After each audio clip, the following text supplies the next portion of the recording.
Al-Quran.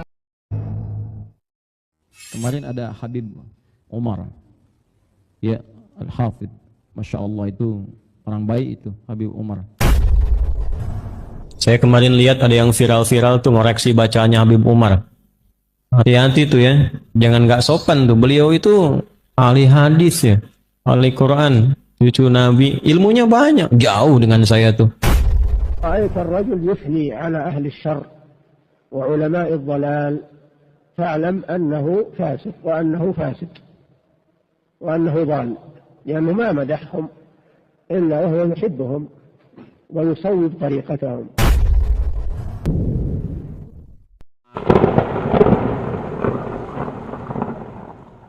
Tuhan itu cuma namanya aja yang beda-beda, dia satu.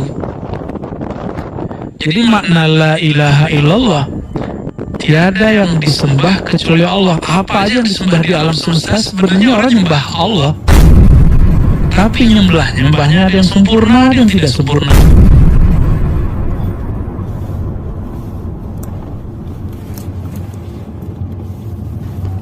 Wajar kemudian Nabi Isa itu disembah, itu wajar. Karena yang kelihatan oleh mereka bukan Isa. Jadi kalau orang tuh nyembah Nabi Isa yang kelihatan sifat Allah, dia muwahhid. Dia dihisapnya aman, Pak. Jadi nanti kan Nasrani ini kan dihisap nih. Apa yang dilihat pada Nabi Isa? Jika dia bilang, aku melihat engkau ya Allah, selamat. Tapi kalau melihat Isa binti Maryam tapi anak Allah, udah lewat. Berarti menyembah Isa dia. Menyembah Isa.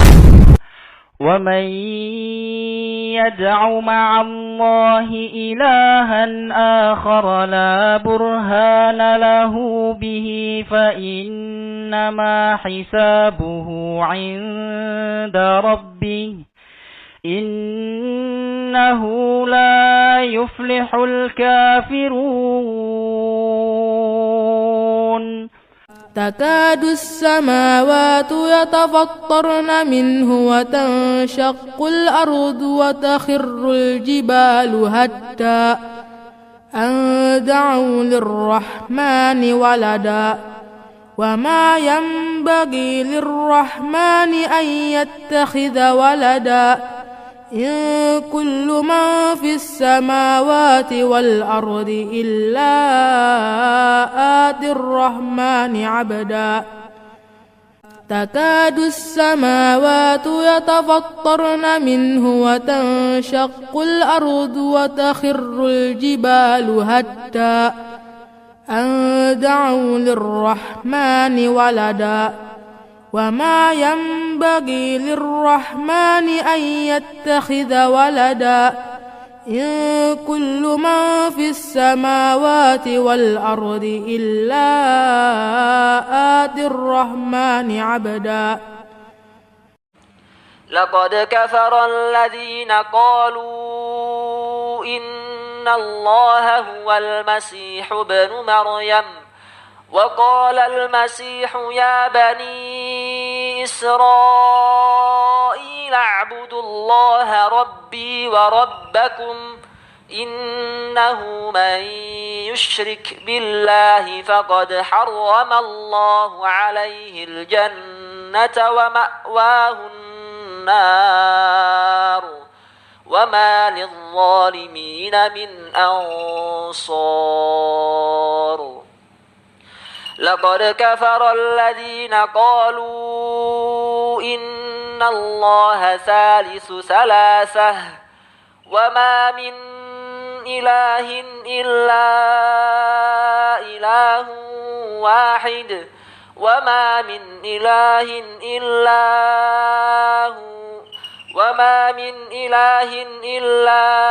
إله واحد وإن لم ينتهوا عما يقولون ليمسن الذين كفروا منهم عذاب أليم. ومن أضل ممن يدعو من دون الله من لا يستجيب له إلى يوم القيامة وهم عن دعائهم غافلون وإذا حشر الناس كانوا لهم أعداء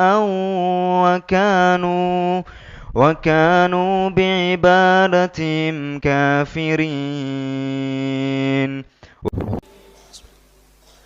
قل هو الله أحد الله الصمد لم يلد ولم يولد ولم يكن له كفوا أحد.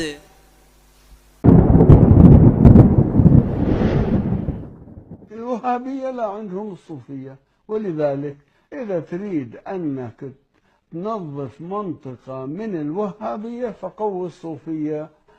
الاتجاه الصوفي عدو طبيعي للوهابية ونحن في هذا نتعاون معهم. Sehingga Gus Dur bisa mengatakan secara kultural NU itu Syiah tanpa imamah katanya gitu kan. Walaupun sekali lagi pengertian imamahnya apa kan. Tapi misalnya orang Syiah menganggap bahwa yang harus jadi pemimpin umat itu harus para ulama. Karena ulama itu para pelanjut imam. Dan itu juga pendirian Nahdlatul Ulama. Jadi sebetulnya kalau dirinci lebih dalam, ada banyak kesamaan antara paham Nahdlatul Ulama yang dominan di Indonesia dengan paham Syiah. Tahlilan, marhabaan, pembacaan sholawat, ziarah, mengambil berkah, bertawasul. Itu dikongsi, tradisi yang dikongsi bersama sebetulnya. Itu dikongsi bersama. Ya. Saya punya tesis, saya punya teori bahwa ini adalah usaha salafiyin, wahabiyin, bukan usaha Ahlussunnah wal Jamaah. Salafiyin yang ingin memecah belah antara NU dengan Syiah. Salafiyah yang ingin memecah belah antara ulama-ulama sunnah dengan Syiah. Maulud bid'ah, orang Syiah yang pertama yang membawa maulud yang dipakai oleh Ahlussunnah wal Jamaah. Haul, orang Syiah yang pertama membawa haul dan dilanjutkan oleh NU. Tabarruk, berkah, ziarah kubur, tawasul, solawatan rame-rame adalah semuanya tradisi Syiah yang juga dilakukan oleh Ahlussunnah wal Jamaah. Saya tidak ada perbedaan dengan kiai-kiai. Mereka tawasul, mereka tabarruk, mereka kunut, mereka macam-macam. Saya sama dengan dia. Tapi saya Syiah, dia Ahlussunnah wal Jamaah, saya bersaudara dengannya. Tetapi kemudian Salafiyah yang mengatakan bahwa ini bid'ah, lalu diadu antara Ahlussunnah dan Syiah. Itu mungkin yang dapat saya sampaikan. Mohon maaf. Assalamualaikum warahmatullahi wabarakatuh.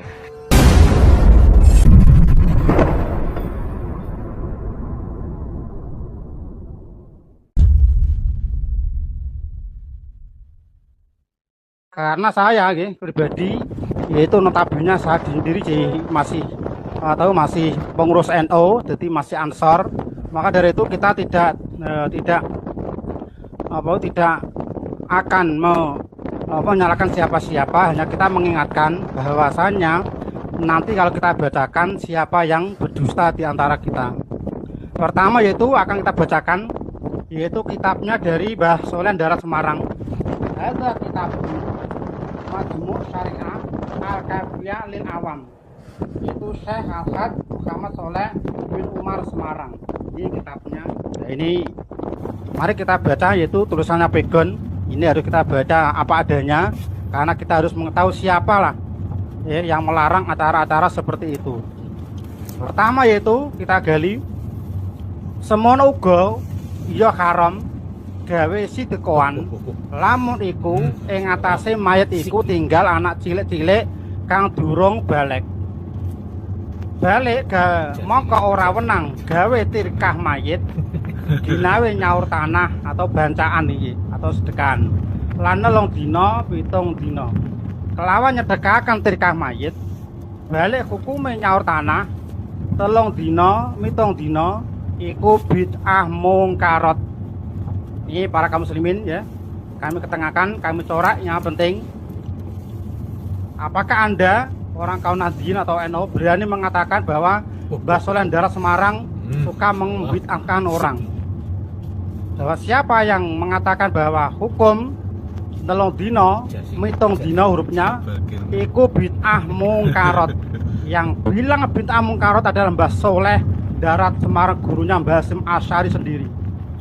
Berarti siapa? Apakah kamu mau bilang bahwa Mbah Soleh Darat Semarang suka membid'atkan acara itu? Ini kitabnya langsung.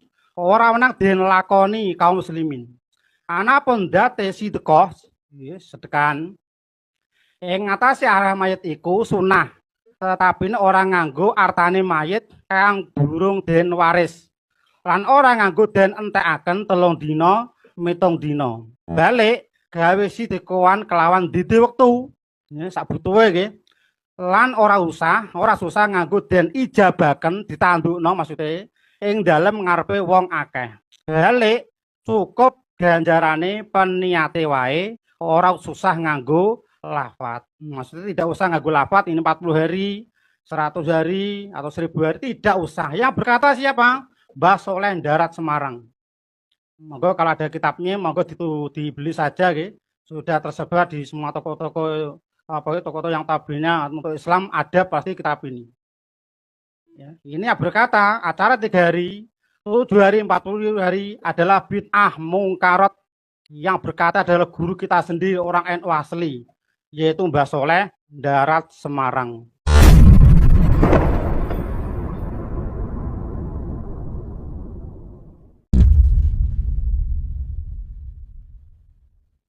Karena saya pribadi yaitu notabene saya sendiri masih pengurus NU, jadi masih Ansor. Maka dari itu kita tidak akan menyalahkan siapa-siapa, hanya kita mengingatkan bahwasanya nanti kalau kita bacakan siapa yang berdusta di antara kita.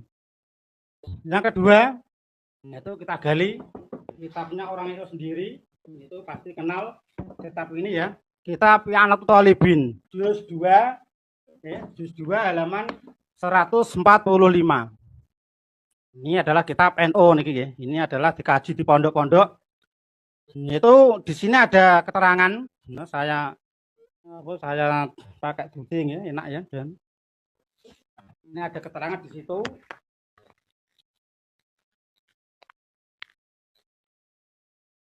Nah, kita pakai duding biar enak. Yaitu di sini ada keterangan.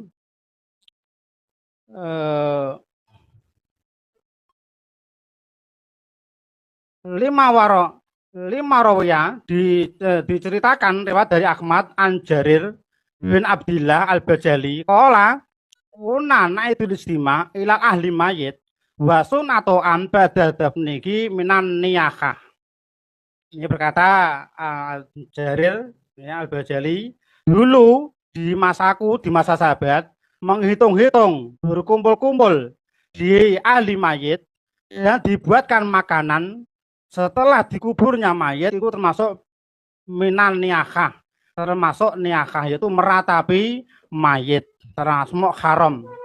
Di bawahnya ada keterangan lagi yaitu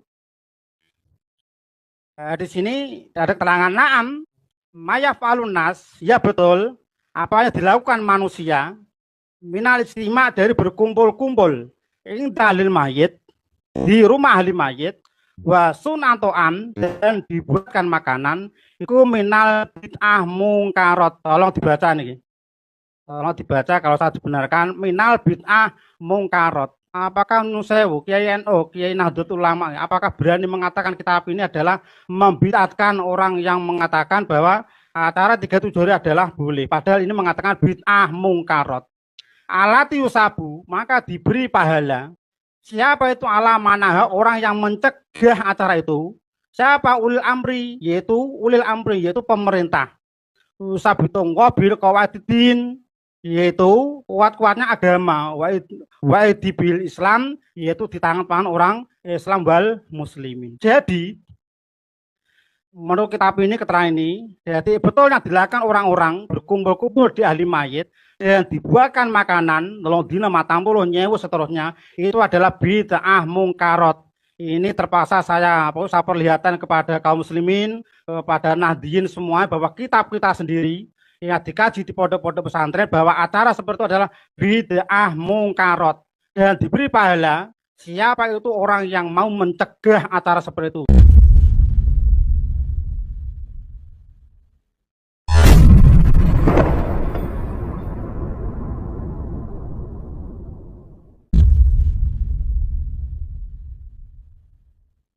Karena saya pribadi yaitu notabene saya sendiri masih pengurus NU, jadi masih Ansor. Maka dari itu kita tidak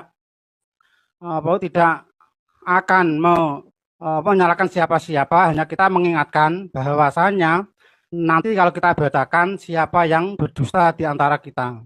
Ini penting para hadirin, jangan berdusta di antara kita, jangan menuduh-nuduh terus, kasihan orang Wahabi, nggak Wahabi dituduh Wahabi, Muhammadiyah dituduh nggak pangutailan. Ini tolong, ini buku pengantar Rois Am PBNU Dr. Kiai MA Sahal Mahfud, Ahkamul Fuqaha, solusi problematika aktual hukum Islam, keputusan Muktamar, Munas, dan Kombes Nahdlatul Ulama tahun 1926 sampai 1999 Masehi.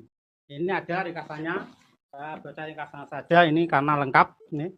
Ini bukunya sama, Nahdlatul Ulama, pengurus besar Nahdlatul Ulama, dan di sini ditayangkan yaitu Al-Fakir Abdullah Ahmad Sahal Mahfud dari Kajen. Ini saya bacakan di Basul Masailnya. Ini saya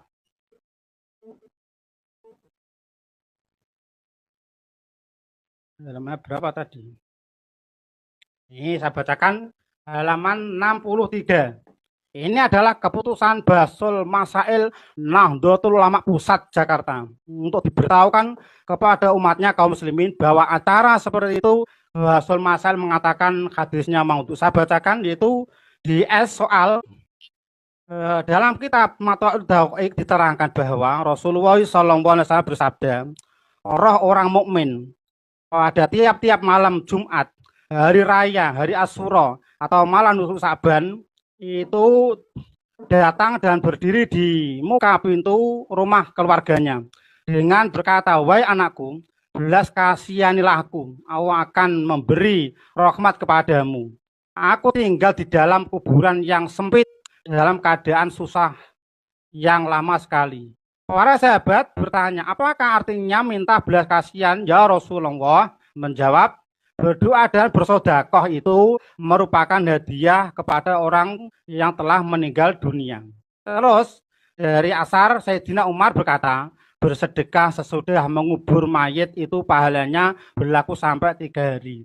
Dan bersedekah dalam 3 hari itu pahalanya berlaku sampai 7 hari. Dan bersedekah 7 hari itu sampai berlaku sampai 40 hari. Dan bersedekah pada 40 hari itu sampai 100 hari. Dan 100 hari setahun dan bisa dari setahun sampai 1000 hari.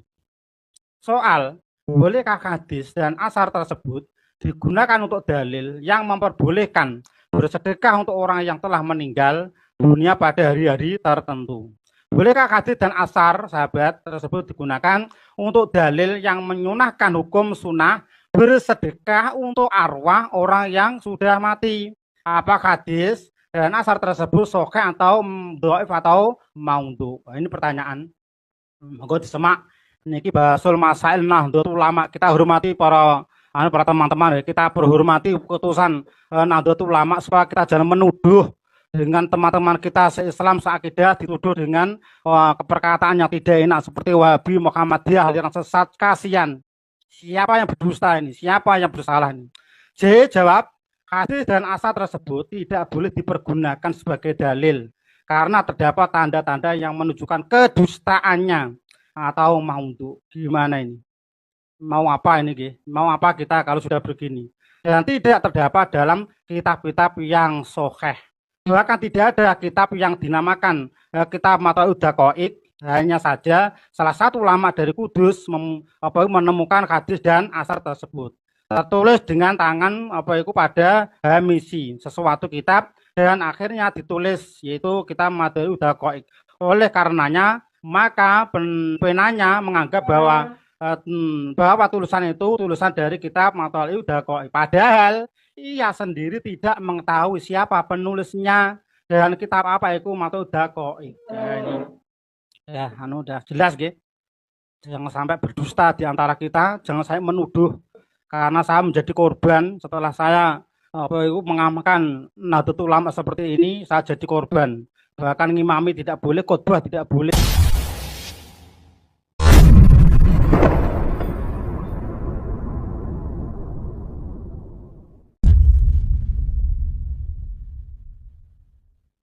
Karena saya pribadi itu notabene saya sendiri masih pengurus NU, jadi masih Ansor. Maka dari itu kita tidak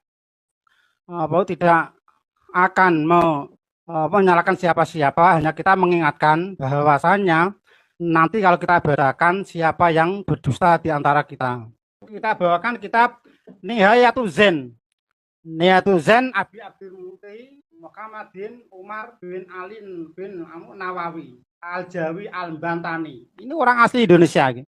Ini orang asli Indonesia. Ini adalah seperguruan dari Mbah Soleh Darat Semarang. Ini adalah kakeknya Mbah Ma'ruf Amin, Wakil Presiden Republik Indonesia. Ini punya kitab seperti ini. Ini kita bacakan bagaimana cara bertahlil. Ini Mbah Nawawi Banteni, ini santai saja nih. Mbah Nawawi Banteni berkata, yaitu di kitabnya, mohon disemak, ini pasti kelihatan. Mangkana akhir kalamuhu la ilaha illallah dakhalal jannah. Man barang siapa? Karena akhirnya orang kalamu perkataannya sebelum meninggal bisa bertahlil la ilaha illallah, bisa baca tahlil la ilaha dakhala jannah, maka dia akan masuk surga. Jadi siapa orang yang dia akan meninggal bisa membaca kalimat la ilaha illallah tahlil, satu masuk tahlil adalah la ilaha bukan tahlil tapi tahlil la ilaha illallah, maka dakhala jannah. Dakhala kalau kita belajar bahasa Arab yaitu dakhala adalah fi'il mandi, pasti masuk surga. Lalu berkata lagi, yaitu Mbah Nawawi Banteni, Rasulullah SAW bersabda, lakinu mautakum la ilaha illallah. Lakinu ajari, tahlilkan, mulang sira niki bahasa anu niki, mulang sira. Apa itu talqin, ditalqin. Jadi nalqin itu bukan di kuburan tapi nalqin ketika mau meninggal. Mautakum di antara yang akan meninggal di antara kamu dengan bacaan la ilaha illallah. Ada lagi, ini peringatan dari Mbah Nawawi Banteni, grupnya, mohon disemak. Uhduru mautakum, hadirlah di antara orang yang mau meninggal di antara kamu. Jadi kalau ada orang kerabat kita, audiotalan kita, teman-teman kita, atau orang tua kita, siapapun yang mau meninggal, hadir kalian di mautakum di antara orang yang mau meninggal di antara kalian. Dan walakinugum la ilaha illallah, dan talqinkan. Tahlil ditahlili ditahlilna dengan kalimat la ilaha illallah. Wa siruhu bil jannah, kabar gembira dengan surga. Ini termasuk pesan dari Mbah Nawawi Al-Banteni. Nek nahlilna iku sebelum orangnya meninggal. Jadi sabari meninggal tidak ada tuntunan, semuanya enggak ada, Enggak ada semua. Yang ada adalah hadir di kematian dan mentalkinkan orang yang meninggal dengan kalimat la ilaha illallah. Jadi tahlil itu dibaca sebelum orang yang meninggal, bukan sabari meninggal terus tahlilan. Siapa yang bilang? Monggo semak nggih. Nihayatul Zen Mbah Nawawi Al-Bantani, ulama kita, ulama NU kayak ini. Ini kalau begini caranya siapa yang salah? Sesajen itu haram jelas. Malah menurut kitabnya Kiai Soleh Darat. Kiai Soleh Darat itu adalah gurunya Mbah Hasyim Asy'ari. Mbah Hasyim Asy'ari kan pendiri NU.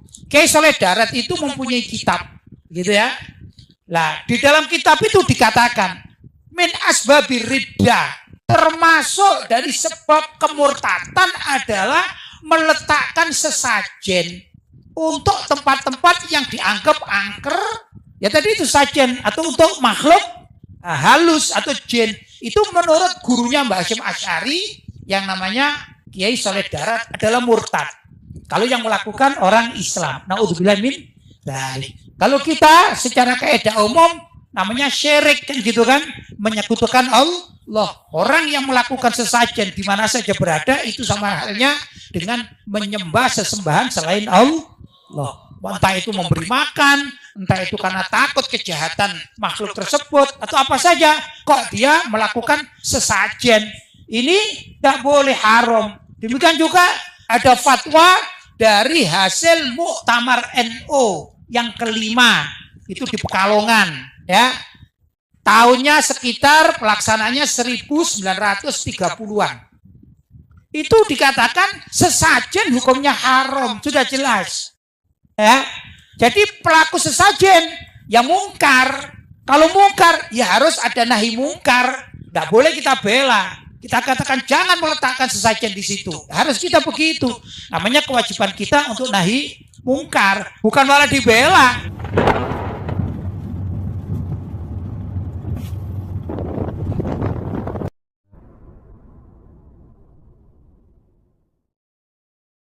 أقول يا علي عندما أقول يا حسين عندما أقول يا زهراء هذه ذروة التوحيد سنام التوحيد جوهر التوحيد. ومن أضل ممن يدعو من دون الله من لا يستجيب له إلى يوم القيامة وهم عن دعائهم غافلون. وإذا حشر الناس كانوا لهم أعداء وكانوا بعبادتهم كافرين. Islam kita ini Islam yang sejati, bukan Islam abal-abal model Timur Tengah. Ini Islam sejati, Islam Nusantara ini. Serius. Kenapa? Karena Islam hadir dan hidup di Nusantara ini bukan sebagai penakluk. Bukan sebagai penakluk. Lain dengan yang di Arab dan anak-anak peradabannya, semuanya Islam datang sebagai penakluk. Ya, kurang lebih sebagai penjajah, nuwun sewu. Islam Nusantara itu ide saya, ketika menjadi tema besar Muktamar NU ke-33 di Jombang Agustus 2015. Islam Nusantara itu gagasan saya lemparkan sebagai tema besar Muktamar NU di Jombang. Wa syahida syahidum min ahliha. Islam Nusantara lebih orisinil, lebih bagus daripada Islam Arab. Itu gak betul, gak boleh seperti itu, karena Rasulullah dari Arab. Rasulullah ini kan Rasul paling mulia, Rasul pilihan. Rasulullah lahir di Arab itu bukan kebetulan dan bukan salah lahir di Arab, tapi memang bagaimana golongan di mana yang menjadi cikal bakal lahirnya Rasulullah itu sudah dipilih oleh Allah untuk melahirkan Rasulullah. Berarti Islam dari Arab itu yang orisinil, bukan Islam Nusantara. Kita ini menjadi orisinil kalau kita ikut Islam Arab. Kita ini menjadi orisinil kalau kita ikut Islam Arab. Kita ini menjadi orisinil kalau kita ikut Islam Arab.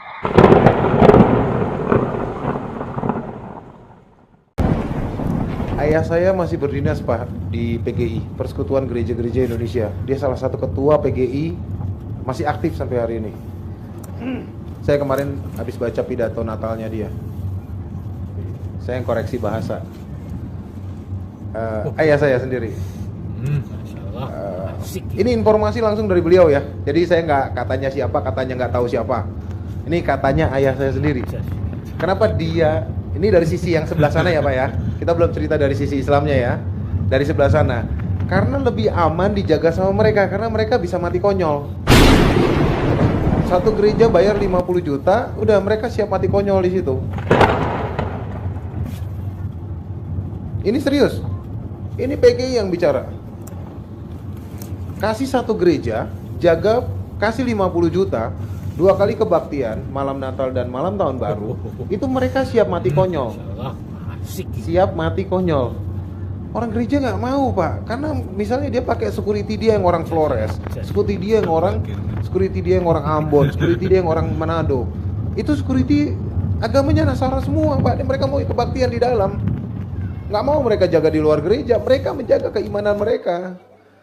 Daripada nggak ada yang jaga, terus nanti ada yang iseng lempar molotov, nah bayarlah itu orang-orang itu yang pakai peci yang mau dibayar. Kasihlah duit 50 juta, selesai. Ya kan? Saya tahu angkanya Pak, berapa miliar yang diturunkan tahun ini. Saya tahu angkanya berapa miliar yang diturunkan tahun ini. Kita tadi bahas di mobil soalnya. Maknanya kuasa. Itu mana Ar-Rahman alal arsy istawa, kata aqidah Asy'ariyah Abul Hasan Al-Asy'ari.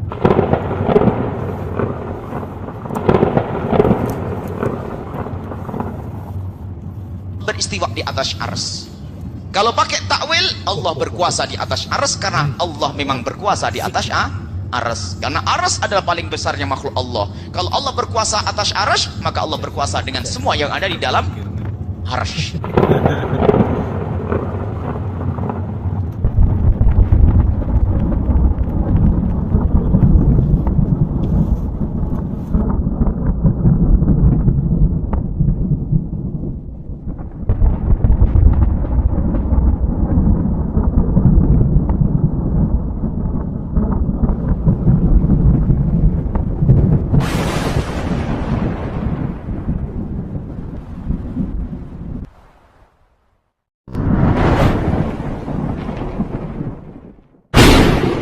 Ya, saya tidak menasihatkan ya untuk mendengarkan radio Roja, melihat kepada televisi Roja.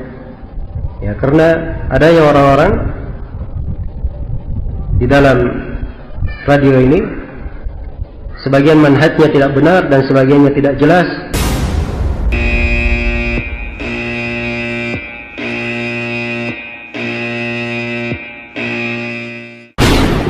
Ya, saya tidak menasihatkan ya untuk mendengarkan radio Roja, melihat kepada televisi Roja. Ya, karena adanya orang-orang di dalam radio ini, sebagian manhajnya tidak benar dan sebagiannya tidak jelas. Ya, karena adanya orang-orang di dalam radio ini, sebagian manhajnya tidak benar dan sebagiannya tidak jelas.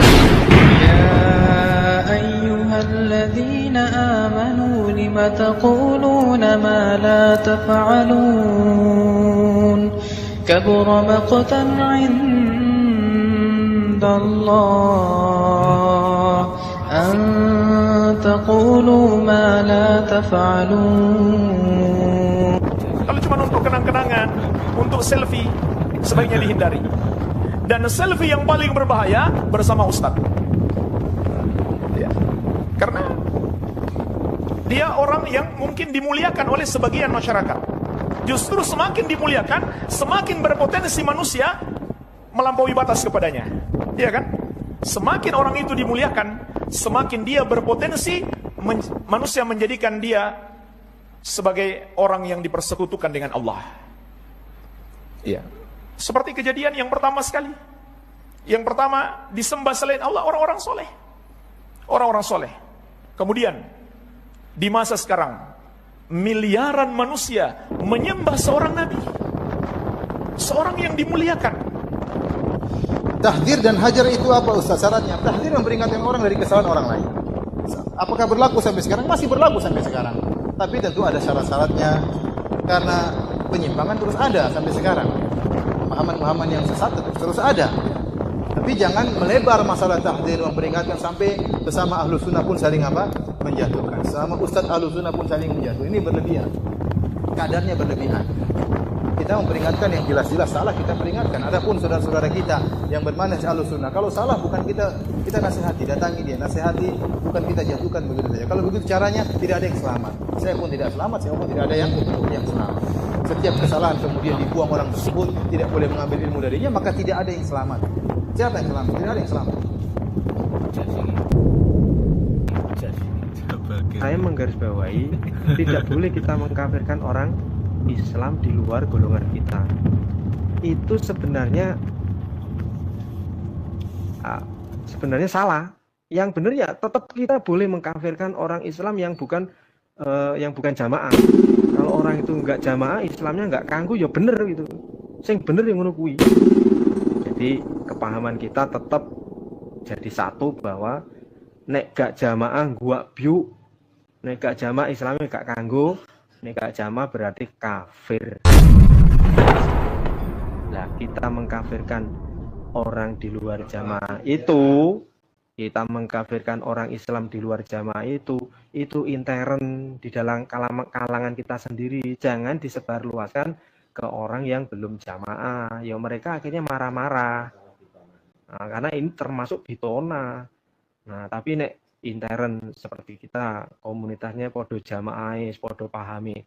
Ya, kita kafir-kafir kan nggak masalah, karena sama keimanannya sama. Gitu. Tapi kalau kita sebarluaskan, yo ndadekne geger. Nah, bagi kita Islam mereka nggak ganggu karena nggak jamaah. Itu khusus kita. Fiddin, a'azzakumullah kaum muslimin rahimani wa rahimakumullah. Rasulullah sallallahu alaihi wa ala alihi wasallam mengatakan dalam riwayat Tirmidzi, "Alaikum bil jamaah wa iyyakum wal furqah." Atas kalian untuk tetap bersama jamaah. Dan hati-hati kalian dari perpecahan. Demikian pula Rasulullah SAW menyatakan, al-jama'atu rahmah, wal furqatu adab. Al-jama'ah itu rahmat, kebersamaan itu rahmat. Wal furqatu adab, sedangkan perpecahan itu adab dari Allah Subhanahu wa taala.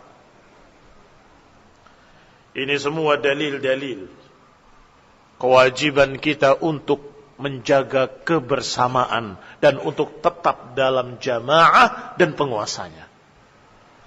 Dua tafsir tadi adalah tafsir dari para ulama dengan dalil-dalil dan sudah kita sampaikan dalilnya. Tetapi Khawarij, kaum teroris, kaum radikalis, justru mereka menafsirkan dengan sempit bahwa al-jamaah itu adalah kita. Kelompok kita ini jamaah. Berarti kalian semua harus taat sama jamaah dan pemimpinnya. Saya khalifahnya. Saya imamnya. Khalifatullah fil ardi katanya. Khalifah Allah di muka bumi. Kamu menganggap jamaah. Jamaah Islamiyah. Masya Allah. JI. Yang ini bikin lagi. Kita Islam jamaah. Tadi jamaah Islamiyah. Ini Islam jamaah. Khalifahnya mana? Ini khalifah kita. Ada di Cilengsi. Pimpinan kita. Dan kita harus tasma' wa tuti'. Dengar dan taat pada penguasa kalian. Padahal dua-duanya tidak memiliki kekuasaan. Bukankah itu kedustaan? Kadzab. Bagaimana dikatakan khalifah padahal tidak memiliki khilafah? Bagaimana dikatakan imam padahal dia tidak memiliki kepemimpinan? Bagaimana dikatakan sebagai pemimpin dalam keadaan dia tidak memiliki kekuasaan? Bagaimana dikatakan penguasa? Yang ini dibaiat. Kami sumpah setia untuk taat kepadamu, hidup dan matiku. Yang ini juga sama, berbaiat juga. Kami berbaiat. Sumpah setia kepada engkau khalifah. Ternyata ada yang ketiga. Jamaah Ansarud Daulah. Ada lagi jamaah Ansarut Tauhid. Jamaah. Sebentar. Makna jamaah itu apa sih? Kalau lughatan kumpulan kaum muslimin, silahkan. Tapi kalau engkau maksudnya jamaah itu adalah sebuah jamaah yang memiliki imam, yang disebut sebagai khalifah, maka engkau berdusta. Kalian semua berdusta. Kalian tidak memiliki kekuasaan, wahai khalifah-khalifah palsu. Kalian tidak memiliki kekuasaan, wahai penguasa-penguasa bohong-bohongan. Bagaimana penguasa kok dikejar-kejar polisi? Ditangkap polisi lagi. Berarti kamu tidak punya kekuasaan, tetapi dikuasai. Itu pertama. Kebohongan. Kedua, mengerikan sekali kalau kemudian mereka terapkan sunnah-sunnah pada jamaah-jamaah tadi yang padahal bukan jamaah. Seperti idza buyi'a khalifataini falyaqtulul akhir. Kalau dibaiat dua khalifah, maka bunuh salah satunya atau bunuh yang terakhir. Bagaimana kira-kira? Di sini ada khalifah, ada khalifah, ada khalifah, ada khalifah. Bukankah mereka akan saling bunuh? Hadisnya sahih.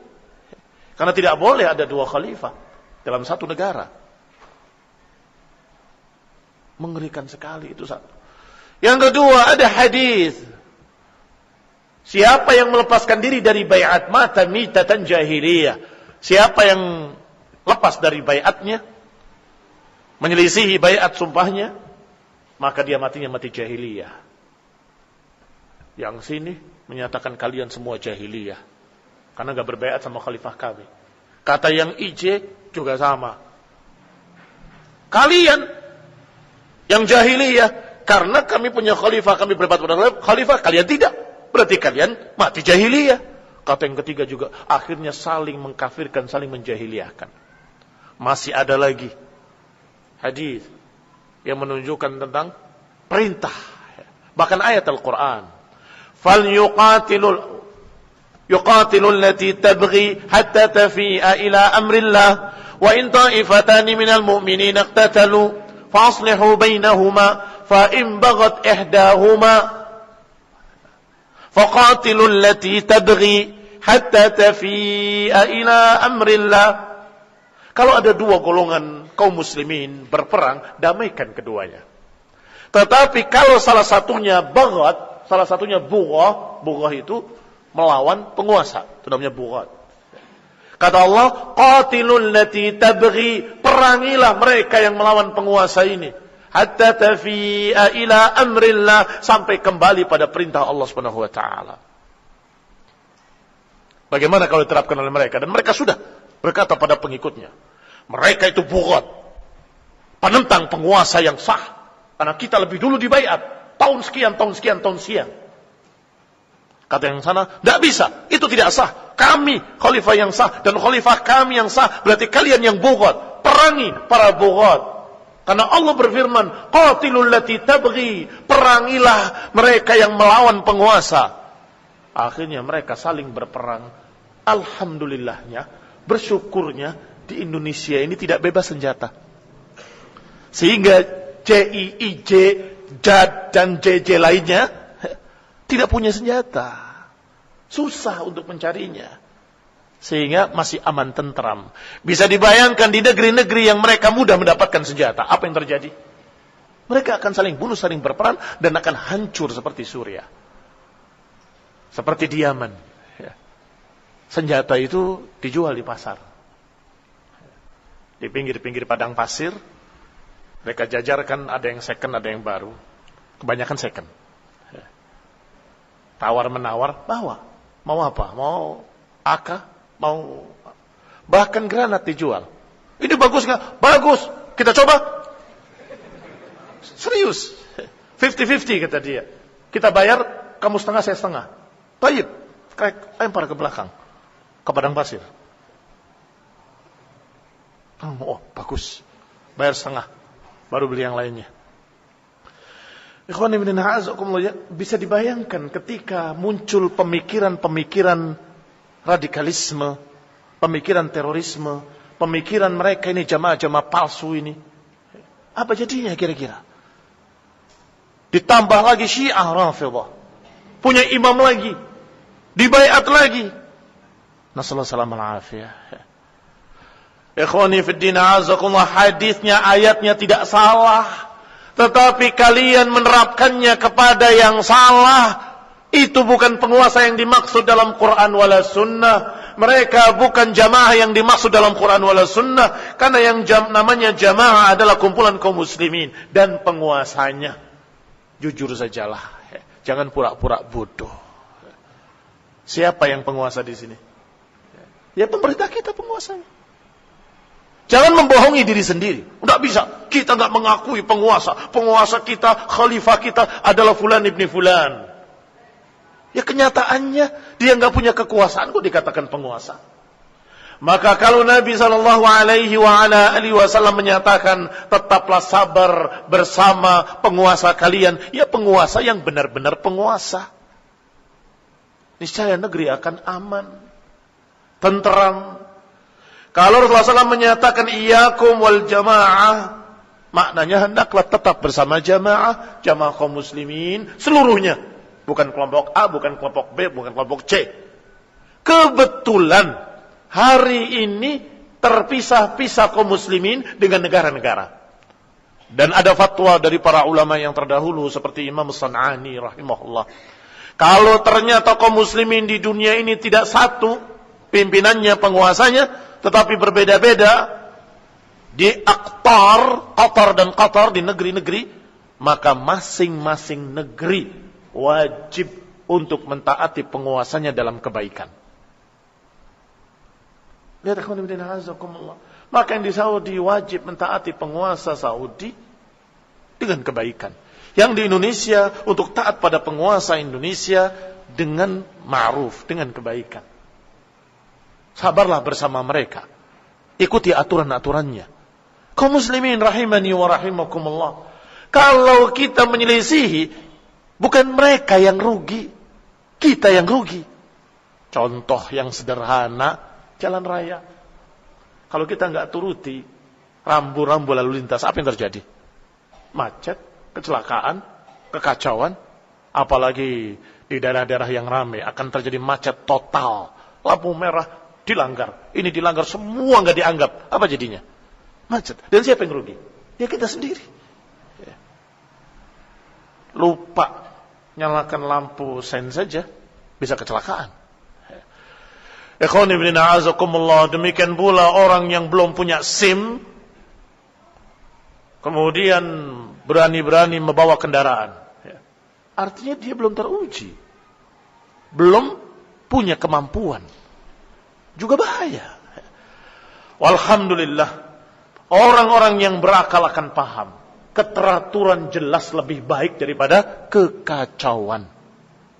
Keteraturan jelas lebih baik daripada kekacauan. Maka ini agama yang mulia, menjaga persatuan dan kesatuan dan menyatakan hendaklah kalian tetap bersama jamaah dan jangan memecah belah. Kita lihat hadis lainnya yang diriwayatkan oleh Ibnu Abi Asim dan disahihkan oleh Syekh Al-Albani. Kata Nabi sallallahu alaihi wasallam, "Man kharaja min at-ta'ati wa faraqa al-jama'ah wa 'asa imamahu wa mata 'asiya."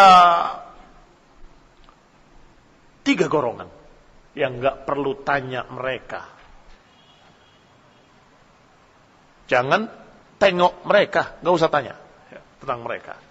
Salah satunya rajulun faraqal jamaah, salah satunya orang yang memisahkan diri dari jamaah kaum muslimin. Wa 'asa imamahu, dan menentang penguasanya. Ingat ya, penguasa. Tahu definisinya? Tahu bahasa Indonesia?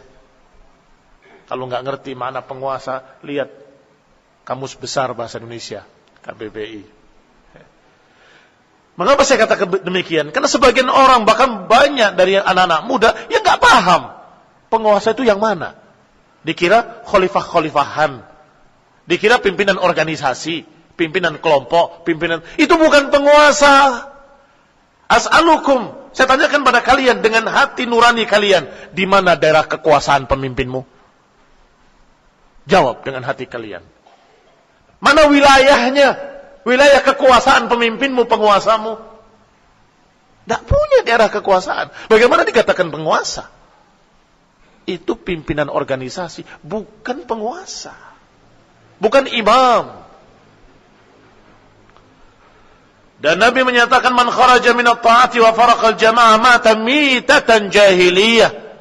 Siapa yang meninggalkan ketaatan pada penguasanya, wa faraqal jamaah, dan memisahkan diri dari jamaah kaum muslimin, dia keluar dan menyatakan, kami bukan kalian, kalian bukan kami. Kami tidak lagi bersama kalian, pemimpin kami bukan pemimpin kalian.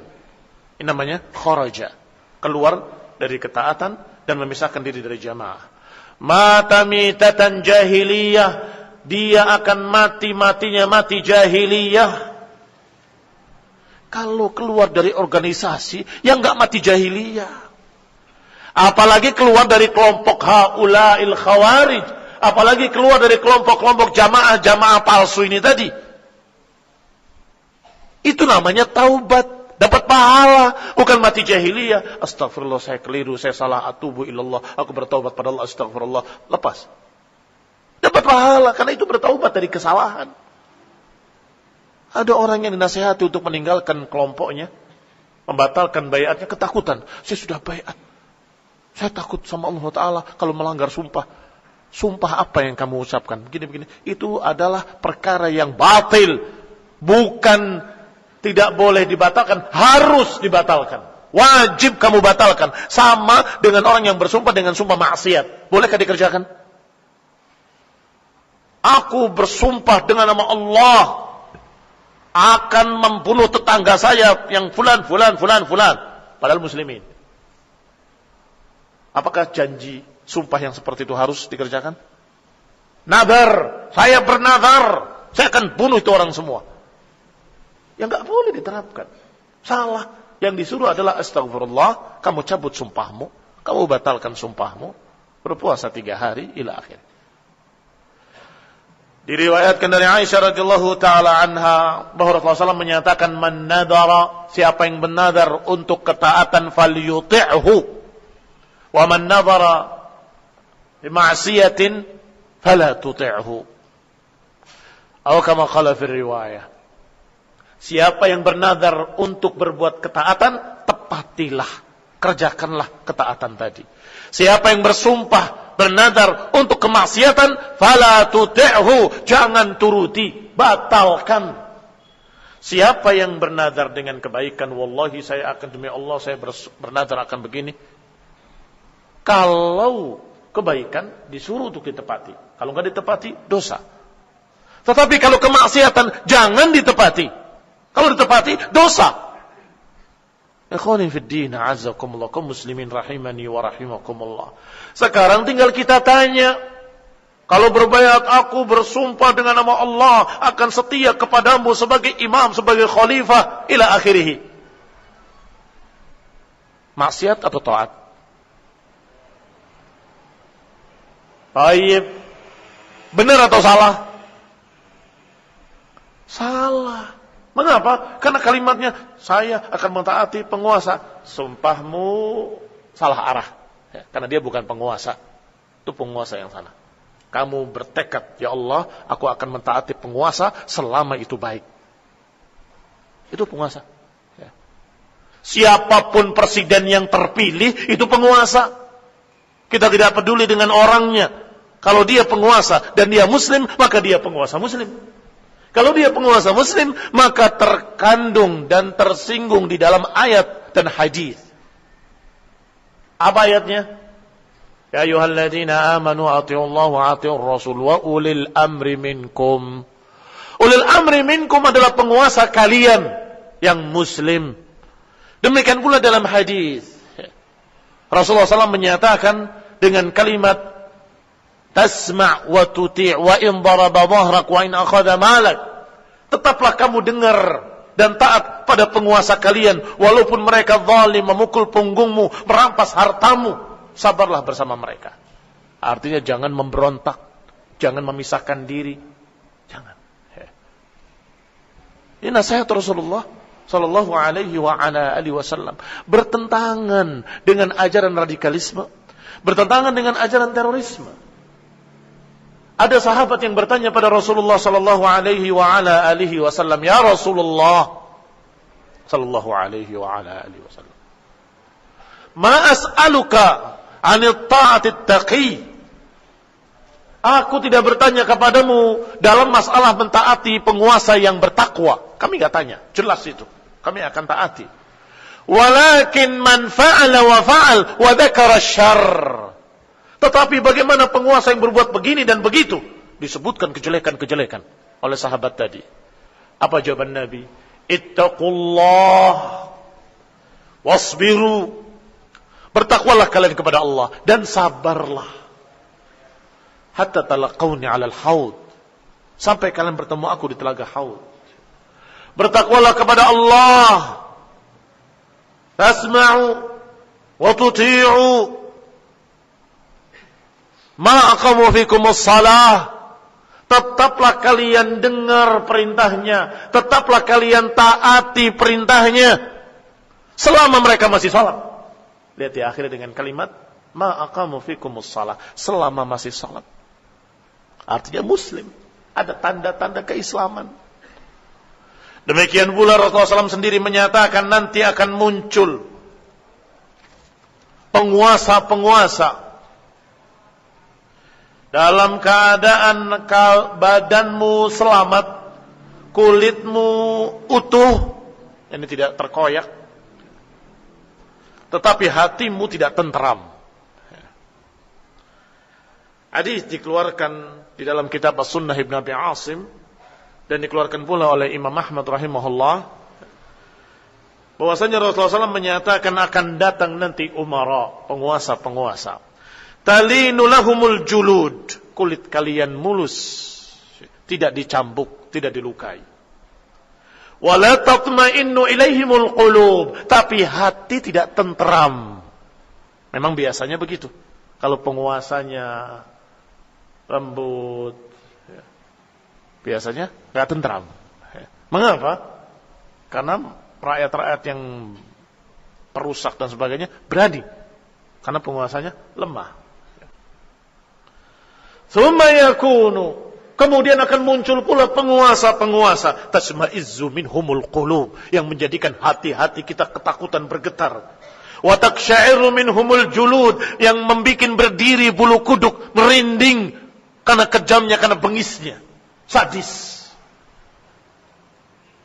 Berarti akan datang nanti penguasa yang begini ataupun penguasa yang begitu. Karena manusia tidak ada yang sempurna. Yang ini terlalu keras, yang ini terlalu lembek. Yang terlalu lembek mungkin kulit kita utuh, kita nggak koyak, nggak dilukai, nggak dicambuk, nggak ditangkap, nggak dipenjara. Tetapi apa akibatnya? Penjahat-penjahat berani. Apakah tentram kita? Tidak tentram, nggak aman negerinya.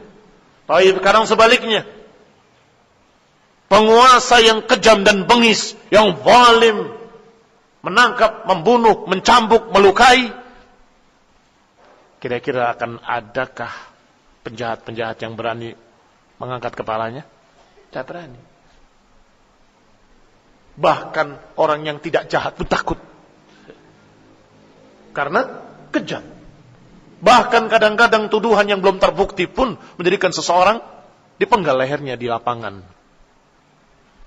Aku lihat, kata penguasa atau kata panglimanya di masa Yazid dari Bani Umayyah, namanya Hajjaj ibn Yusuf Al-Thaqafi. Kalau dia berbicara, berpidato, dia akan berkata, aku melihat kepala-kepala yang ranum, yang siap aku petik. Di samping kalimat-kalimat yang lain. Maksudnya mengancam, jangan kalian berani melawan penguasa. Dia sudah punya catatannya. Orang yang sudah dicatat bahwa ini terbawa dengan pemberontak. Aku melihat kepala-kepala yang ranum. Kamu ke depan. Bayangkan takutnya mereka, merindingnya mereka. Dipenggal di depan dengan pedangnya. Bagaimana kalau penguasa kalian seperti itu? Kata Nabi menyatakan, isbiru hatta talaqawni 'alal haud. Sabarlah sampai kalian bertemu aku di telaga Haud. Dengarlah dan taatlah pada apa-apa yang baik. Jangan memisahkan diri dari mereka. Kalimat tadi Rasulullah SAW menggambarkan akan munculnya penguasa yang menjadikan hati-hati kita merinding ketakutan, yang menjadikan bulu kuduk kita berdiri. Maka para sahabat bertanya, ya Rasulullah, afala nuqatiluhum? Tidakkah kita perangi saja penguasa yang kayak gini ini? Apakah tidak kita perangi penguasa yang zalim, yang kejam dan bengis seperti itu? Kenapa kita tidak lawan? Apa jawaban Rasulullah SAW? Dalam hadisnya, dalam lafadznya, la ma aqamus salah. Jangan selama mereka masih salat. Jangan selama mereka masih salat. Hajjaj ibn Yusuf tadi yang dicatat dalam sejarah sebagai panglima yang kejam, zalim, ketika seorang ulama mendengar ada orang yang mencaci makinya, dikatakan, diam kamu. Jangan kamu cerca dia. La'allahu qala fi salati Allahumma gfirli. Masya Allah. Kalau nggak salah dari Hasan al-Basri. Diam kamu. Jangan cerca penguasa. Padahal penguasanya zalim. Jangan cerca penguasa. Kamu tidak tahu. Jangan-jangan dia ketika salatnya berkata Allahumma gfirli. Allahumma gfirli. Ya Allah ampuni aku. Ya Allah ampuni aku. Wa ghafara lahu. Kemudian Allah ampuni. Bagaimana? Berarti dia muslim. Jangan menggibahi kaum muslimin. Ketika ada yang bertanya, ya Rasulullah, bagaimana kalau orang ini memang begitu? Memang jelek. Kata Nabi SAW, in kana fi akhika ma taqul faqad ightabta. Kalau memang pada saudaramu ada yang kamu ucapkan itu ghibah namanya. Itu ghibah.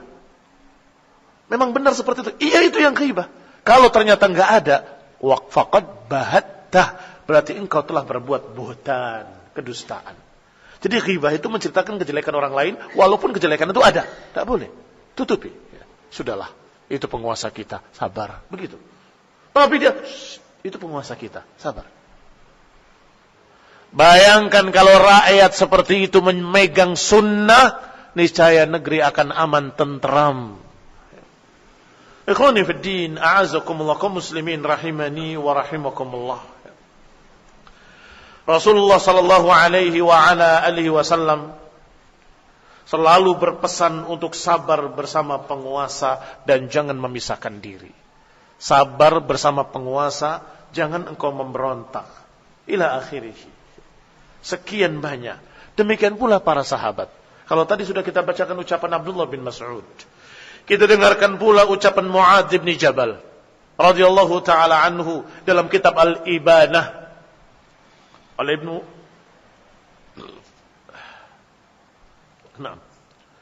Qala yadullahi fawqal jama'ah wa man syadza la yubalillahu bisyududih. Kata Mu'adz bin Jabal, tangan Allah bersama jamaah. Siapa yang menyelisihinya, maka berarti Allah gak akan pedulikan dia dengan kesendiriannya. La yubalillah, Allah gak akan bantu dia, Allah gak akan tolong dia. Ikhwani fid din, a'azzakumullah, kaum muslimin rahimani wa rahimakumullah.